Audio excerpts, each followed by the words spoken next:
Hello everyone. I hope all of you must be fine and you must be doing well in your studies. Today we are here with the topic of the priorities and recommendations that are being given every year during the presentation of the economic survey and the union budget. All of you must be aware of what exactly the union budget is. It is in fact a statement of all the revenues that a government is intending to generate through various taxations and other resources, and also about what kind of expenditures it is planning to incur. So we'll be talking everything. What are all the points that are being kept while preparing all the union budget statements. And first and foremost thing is that economic survey is being taken just to establish what kind of economic condition our country is going through, and all the inputs that has been received from the economic survey, or the inferences are made, and accordingly budget allocations are made in the union budget, which is for 1 year duration. So hi, I'm Professor P.K. Pathak. I'm here again with a new topic on the Indian economy, and we'll be discussing at length about the economic survey, its relevance, whether or not it is required to be presented every year, and if not, then why it is presented. And also we'll be talking about the union budget, its salient features, what exactly it connotes, and then we'll have a specific reference to the union budget presented this year. Okay, so before we actually begin, I'll urge all of you to just do like, share, comment, and subscribe to my YouTube channel, and keep on receiving such interesting videos on the significant topics. And another thing is that you must focus till last of the videos so as to get the complete input and complete knowledge of all the topic related knowledge inputs. Okay, so now I'm going to share my slide, and we'll be having point by discussions on the same.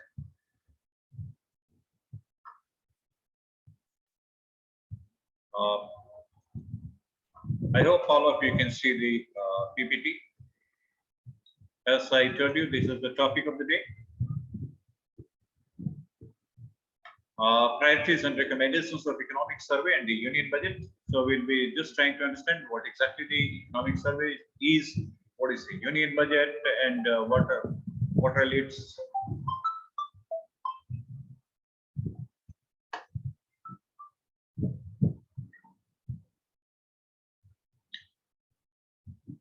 okay. So let us start now. According to Article 112 of the Indian Constitution, the union budget of a year is a statement of the estimated receipts and expenditure. That already you know it. I have given a brief during the introductory part. It is passed in the Parliament in the month of February. It takes effect from April 1st of the year, and it goes on up to 31st March of the following year. Okay, and as far as I was asking a question, economic survey is not important, not mandatory, and all the recommendations are just suggestive, and it is not binding on the government to actually put forth in the practice.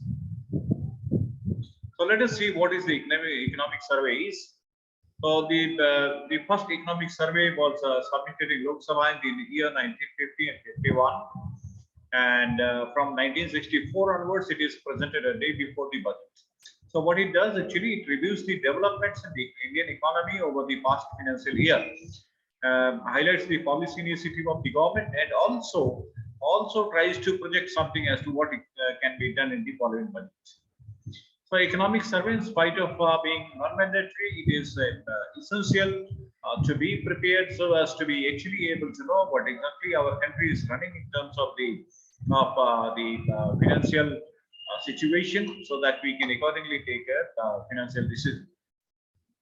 About union budget, you can see it was the first union budget was presented in the November 26, 1947, and no new taxes were imposed because this was the very first budget post independence, and we were just compiling the things together. And as far as the union budget is concerned, it is presented a day after the economic survey is presented. And this is the budget in which the central government actually makes an estimate of revenue and the expenses for the forthcoming financial year. Now let us see what are the features of economic survey. So basically, it is prepared by the Economic Division of the Department of Economic Affairs, and the chief economic advisor is the one under which these things are documents are prepared. Ultimately, it has to be, of course, taken approval by the finance minister. And as you can see, in the past few years, as a developmental measure, these are being presented in 2 volumes. While the volume 1, say for example, in 1819, it was focused on the research and analysis of the challenges facing the Indian economy, which is equally important, because unless and until you indulge yourself into some kind of research and try to analyze the things from the wider perspective, you'll not be able to decide for all your future endeavors. So the volume 2, it gave an insight of the financial year covering all the major sectors of the economy in the past. So ultimately, it's about the analysis of the previous year's performance and also certain projections and certain advices. And what is the importance of economic survey?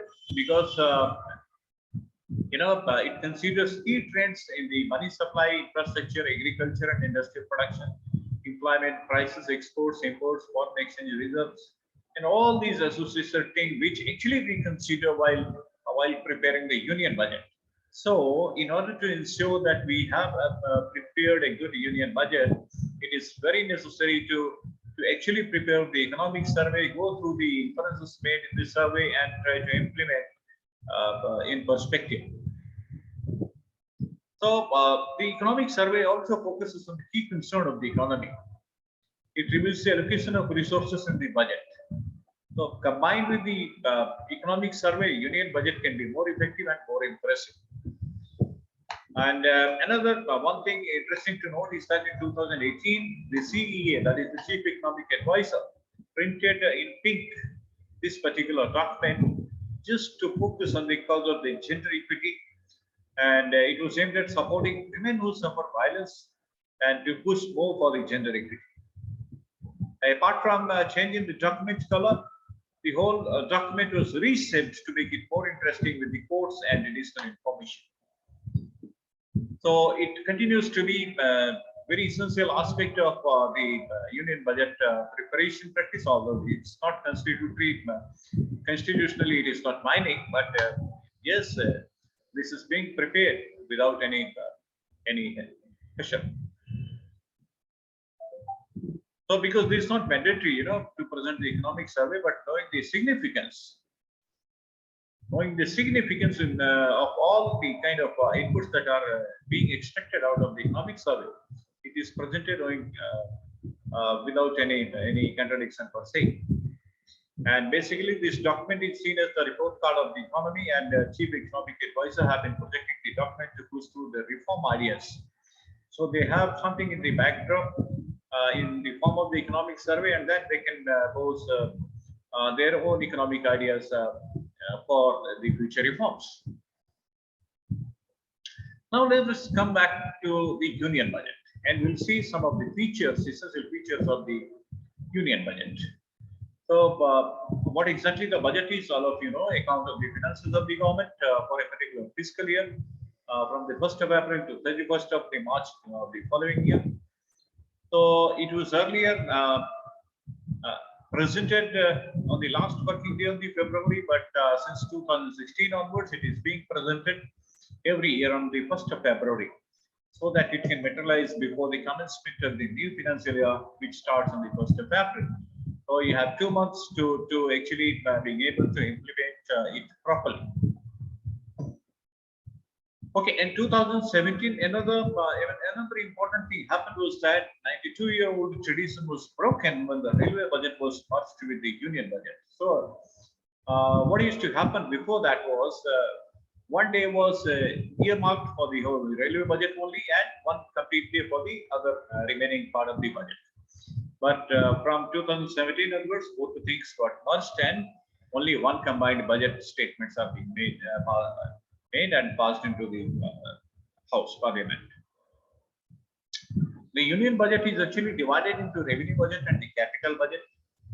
And the disbursement and receipt of the government comprise the various types of the government funds in the India, namely the Consolidated Fund of India, the Contingency Fund, and the Public Fund. Okay, and all of you know that economic survey is being presented one day before the presentation of the union budget. That's okay. And now we'll come back to the highlights of the budget 22-23, which seeks to implement the macroeconomic level growth with a focus on the microeconomic level of all-inclusive welfare.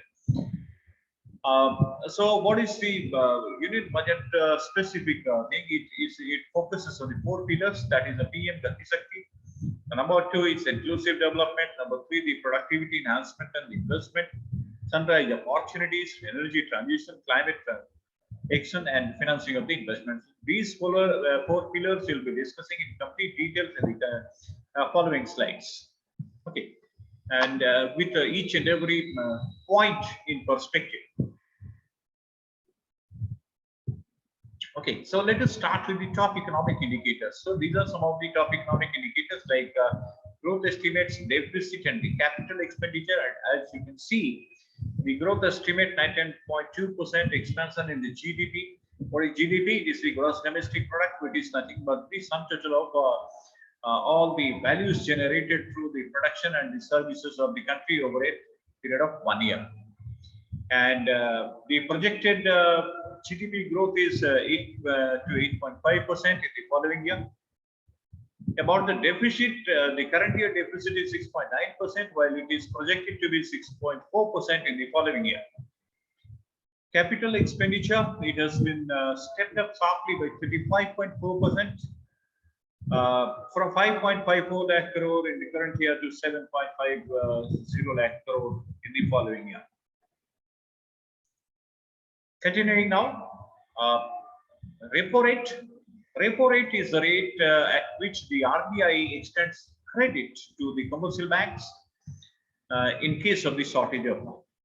So the RBI has kept the repo rate unchanged at 4% since May 2020, and continues with an accommodative monetary policy stance in order to support the whole economy. And FDI, it was reduced by 29.5% in the year 2021.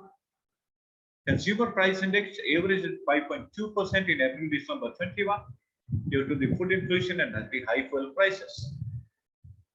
Merchandise exports on the other hand expanded by 49.7% in the year 2021. Now, some of the announcements that were made under the different sector. One is the infrastructure. You can see the PM Gati Shakti National Master Plan, which is costing 20,000 crores. Then 5G spectrum auctions to be conducted in 2022. Scheme for design-led manufacturing of the 5G, laying of the optical fiber in the rural areas. Product link incentive towards the solar equipment manufacturing. And in education, you can see digital university will be established. 1 class, 1 TV channel will be expanded for 12 to 200 TV channels. Okay. Then about the health, digital health ecosystem to be rolled out. Tele-mental health program to be set up. Integrated benefits to women and children through Mission Shakti, Mission Vatsalya, Saksham Anganwadi, and Pushin 2.0. Agriculture, we tend to reduce the dependence on the oilseed imports. NABARD will be facilitating finance startup for agriculture and rural enterprise. So, dear students, it is suggested that you can make certain points out of it. You know, the highlighted points, at least you can make a note of it so that you can have a ready reference whenever you are trying to, go for your preparation for the examination, or the last minute references for that matter. So these are some of the announcements that were made in the health and agriculture. Let us proceed further. Defense, we need to push the self-reliance and defense production as a part of Atmanirbhar Bharat initiative. Okay, 68% capital procurement budget earmarked for the domestic procurement. And we had to take up the design and development of military platforms and equipment within our own country. And these are some of the announcements made for the finance.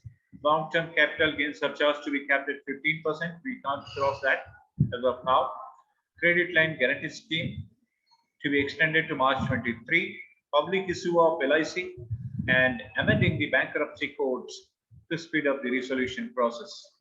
All these are the significant announcements that have been made. Then about the railways and MSMEs. Railways, 2,000 kilometers of the railway network will be brought under the covered scheme. 400 new Gen Vande Bharat trains. You remember the Vande Bharat trains have been actually revolutionary in our country after the Shatabdi ones. So 400 new Gen Vande Bharats to be initiated. About the MSMEs, raising and accelerating MSME performance, rolling out at rupees 6,000 crore outlay spread over 5 years. So, an emergency credit line guarantee scheme to be rolled out. Now we'll see top policy highlights. Then multimodal connectivity through expansion of the roadways by 25,000 kilometers, inclusive of 2,000 kilometers of rail network, and developing 8 ropeway projects and 100 cargo terminals. An international arbitration center to be set up within the country. Amendments for the insolvency and bankruptcy court in order to enhance the resolution process. This is very necessary. Digital rupee, launch of digital rupee using blockchain in the financial year 22-23 is proposed, and commercial bank need to set up 75 digital banking units, extending the core banking system to the post offices so that it can be extended to rural areas effectively. Then tax on the virtual digital assets like the cryptocurrency, it will be taxed at 30% rate, and connected to govern the different processes for urban planning, which say, for example, augmenting of animation, visual effects, etc. Then about the 5G spectrum auction proposed in financial year 22 of a design-led manufacturing scheme, contracts to be awarded for laying the optical fiber. About the data center infrastructural focus status accorded to data centers, and green bonds to be issued to help reduce the carbon intensity. Battery swapping policy and interoperability standard to be formulated, and additional funding is to be allocated for manufacturing the solar photovoltaic modules. About the emergency credit line guarantee scheme for MSMEs, 500 billion hospitality and related enterprise have been planned. Special economic zone is to be replaced with new legislation so as to enable the state's partnership in the development of enterprise and the service hubs. Then empowerment of women through Mission Vatsalya, Saksham Anganwadi, etc. Super 60,000 crore will be made under Har Ghar Nal Se Jal. So these are some of the top policy highlights. PM Gati Shakti, you can see the 7 engine are encompassed into this. That's the roads, railways, airports, ports, mass transportation, waterways, and the logistic infrastructure. And these details we already have seen in the previous slides in one way or the other. So you can just reconnect with this. Another tax highlights, you can see income tax, no change in corporate and personal tax. Revised income tax return policy, 2-year window has been provided, and tax holiday for the newly startup incorporated up to 31st March 2023. And surcharge retrospective amendment to deny and deduction of any surcharge on income and profits. Gain tax at 30% on the virtual digital assets. International Financial Service Center, income tax exemption expanded to inter alia specified the income of the non-residents from lease overseas to IFSC units. Concessional tax regime on foreign source dividends, and alternate minimum tax under which the cooperative too will have to pay only 15% in place of 18.5% earlier. So concluding all these things, we can say that the economic survey typically sets the context for the union budget. So unless and until you have an effective economic survey, it will not be possible for you to prepare the union budget looking into each and every aspect of the Indian economy. And then you cannot also think of any substantial development in the country. So this document actually showcases the key challenges expected and the way out. And you know what? India is a parliamentary democracy, so it doesn't have the freedom to arbitrarily spend, borrow the tax money like to recently, the Sri Lankan government did. Okay. So, for the government to function effectively and help improve the economic and social framework, budgeting and planning is necessary. So, what exactly a union budget does, it considers all the different sectors of the Indian society, and it is very important, especially with India aiming to become a $5 trillion economy. So that's all for the day. I hope now you understand what is the economic survey all about, what is its significance, whether it is not mandatory or mandatory. It doesn't make any sense. It needs to be prepared, and union budget, without this you cannot have a particular statement of the revenue and expenditure, which is what is mandatory for taking the country ahead in all its endeavor. So that's it for the day. I thank all of you for being focused till the last of my presentation. You can feel free to mail your subject related queries to this mail ID. I'll be very happy to give you the feedback on a particular topic, and if you require certain discussion on the different topics, the managerial topics, you're welcome to suggest all those topics, which I'll take some time to discuss at the right forum. Okay, so now I stop sharing slide, and once again I thank all of you for being so patient and watching my video program. I hope all of you must be enjoying this and making usable notes from all this and the presentations. So on that note, once again, I request all of you to do like, share, comment, and subscribe to my YouTube channel and keep on receiving interesting videos. And once again, I thank all of you. Have a nice day, and we'll see you again.